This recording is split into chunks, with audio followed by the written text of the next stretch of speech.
शीतल और आनंद विभोर कर देती है।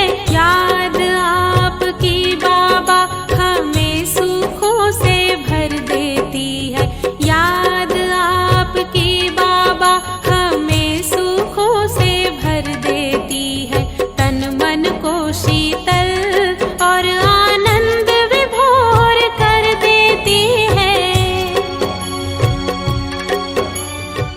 ओम शांति।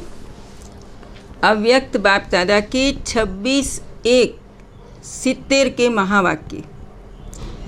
याद के यात्रा की संपूर्ण स्टेज। बाप दादा यहाँ बैठे हैं और आप भी बैठे हैं। मेहमान उसको कहा जाता है जो आता है और जाता है। वो था बुद्धि योग का अनुभव, ये है प्रैक्टिकल अनुभव। दूसरे शरीर में प्रवेश हो कैसे कर्तव्य करना होता है, ये अनुभव बाप के समान करना है। जो ज़्यादा न्यारी अवस्था में रहते उनकी स्थिति में विशेषता क्या होती, उनकी बोली से उनके चलन से उपराम स्थिति का अनुभव औरों को होगा। जितना ऊपर स्थिति जाएगी उतना उपराम होते जाएंगे। शरीर में होते हुए भी इस उपराम अवस्था तक पहुंचना है। बिल्कुल देह और देही अलग महसूस हो, उसको कहा जाता है याद की यात्रा की संपूर्ण स्टेज। संकल्प उठा और जो होना है वही होगा। ऐसी स्थिति में सभी को आना होगा। मूल वतन जाने के पहले वाया सूक्ष्म वतन जाएंगे। परम धाम के निवासी अपने को समझते हो? ये कितना समय याद रहता है। मधुबन का विशेष गुण मधुरता। जितना स्नेही होंगे उतना बेहद का वैराग होगा। अति स्नेही और इतना ही बेहद की वैराग वृत्ति। एक स्नेह से दूसरे बेहद की वैराग वृत्ति से कोई भी परिस्थितियों का सहजी सामना कर सकेंगे।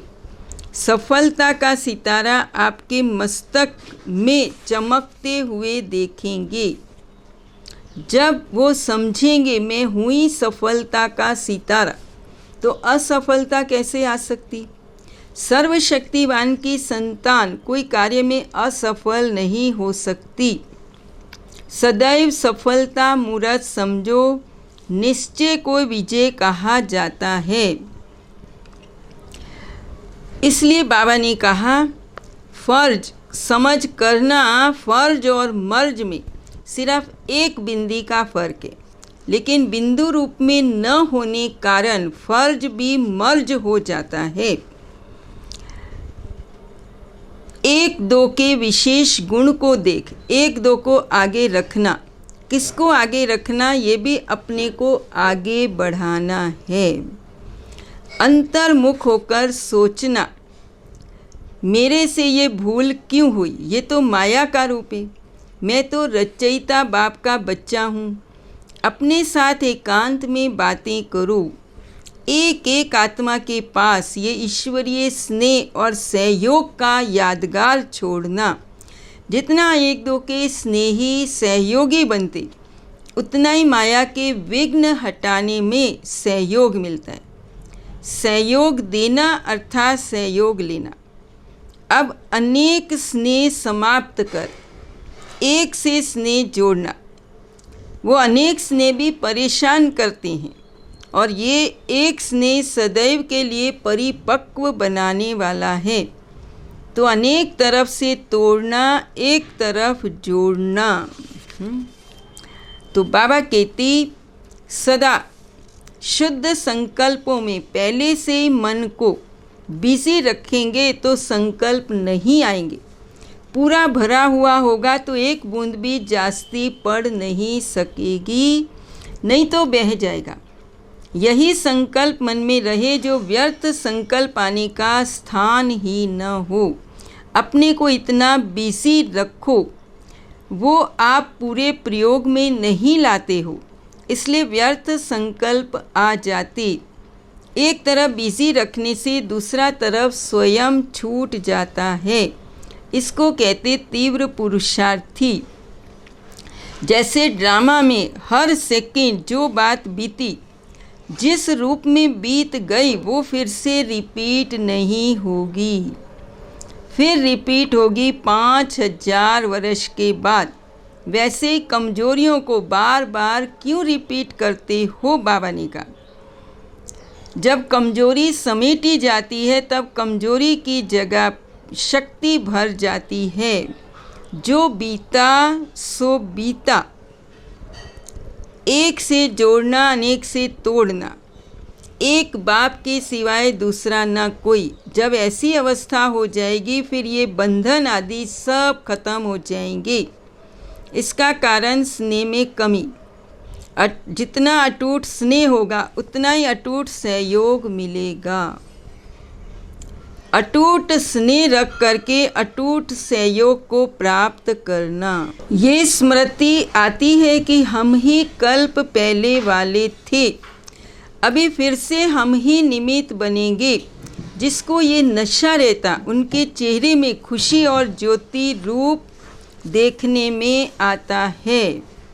तो बाबा कहते हर एक के नैन जैसे एक प्रोजेक्टर, वो साइंस की शक्ति का प्रोजेक्टर और ये ईश्वरीय शक्ति का प्रोजेक्टर। तो जितना जितना प्रोजेक्टर पावरफुल होता उतना दृश्य क्लियर आता। दिव्य नेत्र जितना जितना क्लियर और रूहानियत से संपूर्ण होंगे उतना ही तुम बच्चों के नैनों द्वारा कई चित्र देख सकते हैं।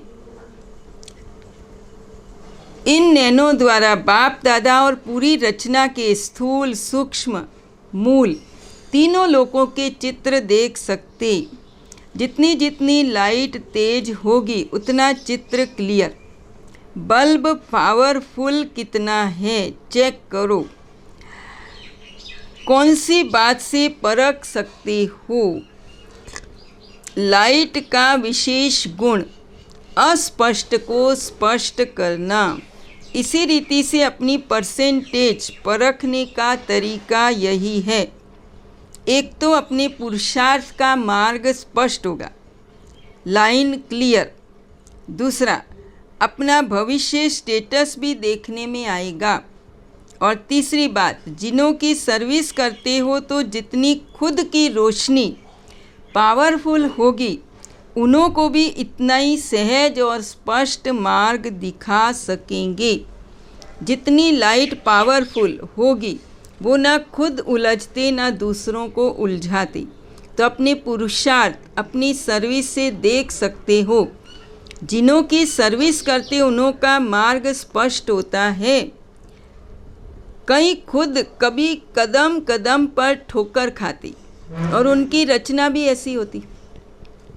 अभी आप एक एक मास्टर रचयिता, तो मास्टर रचयिता अपनी रचना से भी अपनी पावर को परख सकते हैं। जैसा बीज होता है वैसा ही फल निकलता। अगर बीज पावरफुल नहीं होता तो कहाँ कहाँ फल फूल निकलेंगे लेकिन स्वीकार करने योग्य नहीं होते।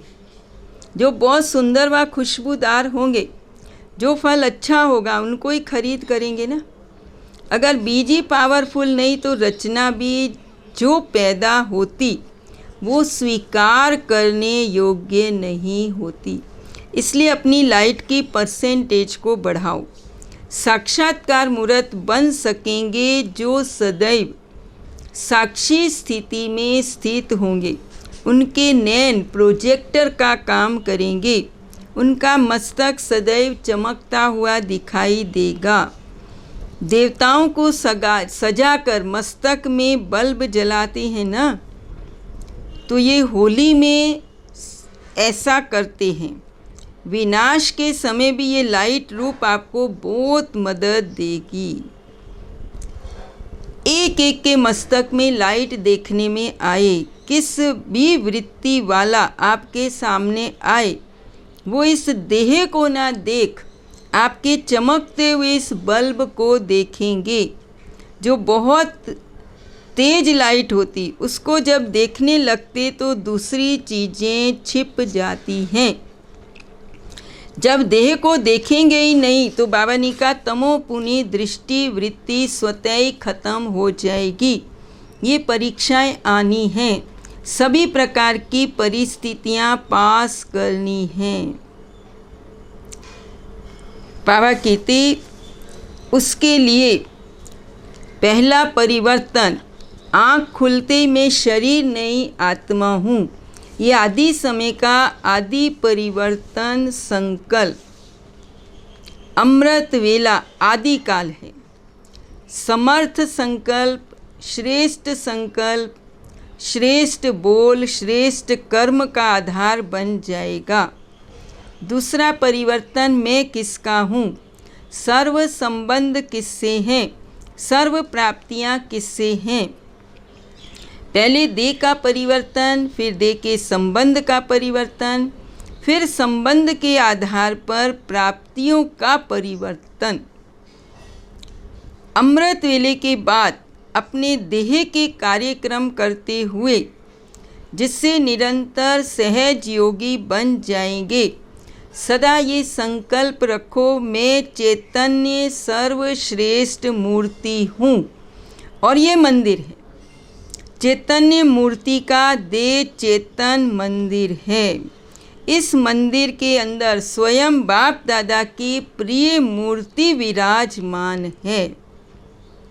जिस मूर्ति की महिमा स्वयं बाप करते, ऐसी विशेष मूर्ति का विशेष मंदिर है। तो जितनी मूर्ति वैल्यूबल होती, मूर्ति के आधार पर मंदिर की भी वैल्यू होती है। फिर बाबा ने कहा अपना गॉडली स्टूडेंट रूप सदा स्मृति में रहे, जिससे हर सेकंड की पढ़ाई, हर अमूल्य बोल की धारणा से हर सेकंड वर्तमान और भविष्य प्रारब्ध श्रेष्ठ बन जाए। इसमें सदा ये परिवर्तन संकल्प चाहिए कि मैं साधारण स्टूडेंट नहीं, साधारण पढ़ाई नहीं, लेकिन डायरेक्ट बाप रोज़ दूर देश से हमको पढ़ाने आते हैं। भगवान के वर्षंस हमारी पढ़ाई है, श्री श्री की श्रीमत हमारी पढ़ाई है। जिस पढ़ाई का हर बोल पद्मों की कमाई जमा कराने वाला है।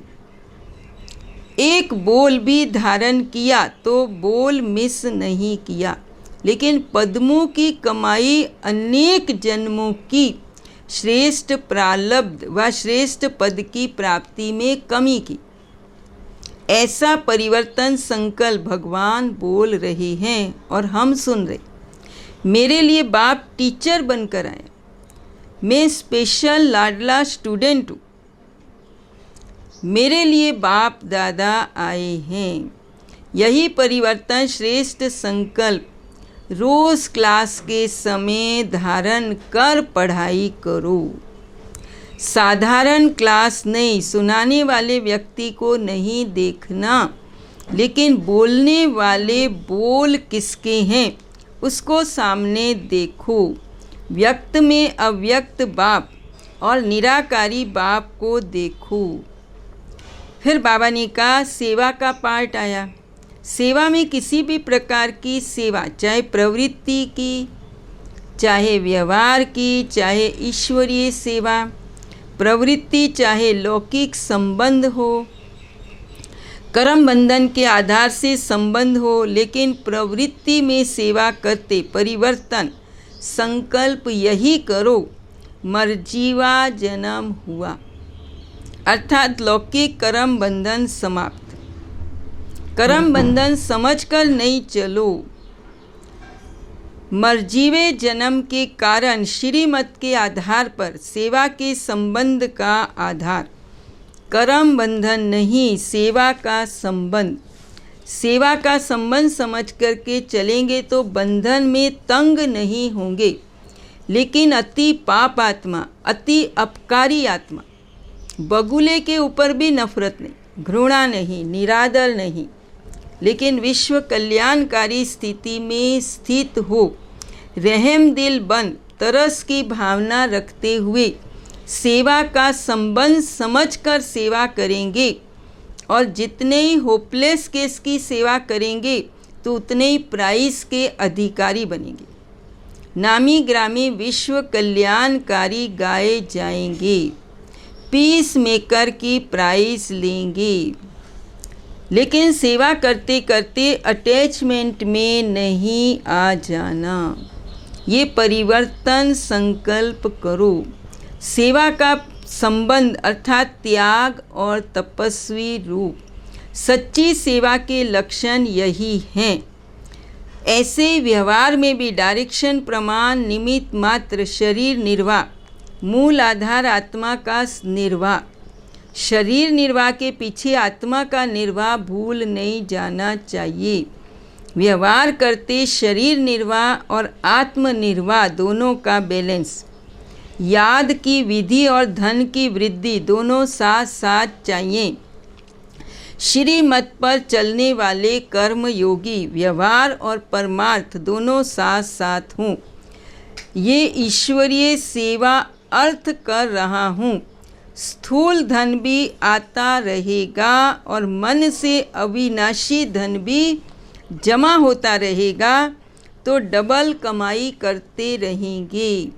आत्मिक भाव धारण करो, वस्तुओं व वैभवों में अनासक्त भाव धारण करो, तो वैभव और वस्तु अनासक्त के आगे दासी के रूप में होगी और आसक्त भाव वाले के आगे चुंबक की तरह फंसाने वाली होगी।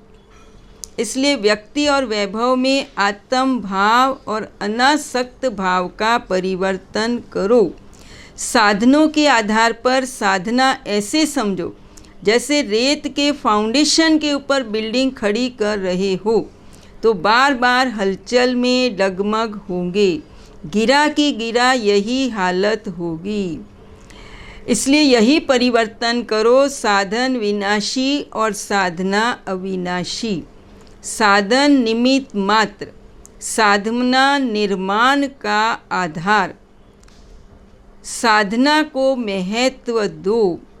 सदा ये समझो मैं सिद्धि स्वरूप हूँ, साधन स्वरूप नहीं। साधना सिद्धि को प्राप्त कराएगी। तो बाबा कहते फिर सोने को भी परिवर्तन करो, बेड पर नहीं सो, बाप की याद की गोदी में सो। फरिश्तों की दुनिया में स्वप्नों में सैर करो, स्वप्न भी परिवर्तन करो और सोना भी परिवर्तन करो। आदि से अंत तक परिवर्तन करो। समझा कैसे परिवर्तन शक्ति को यूज़ करो। ओम शांति, ओम शांति, ओम शांति।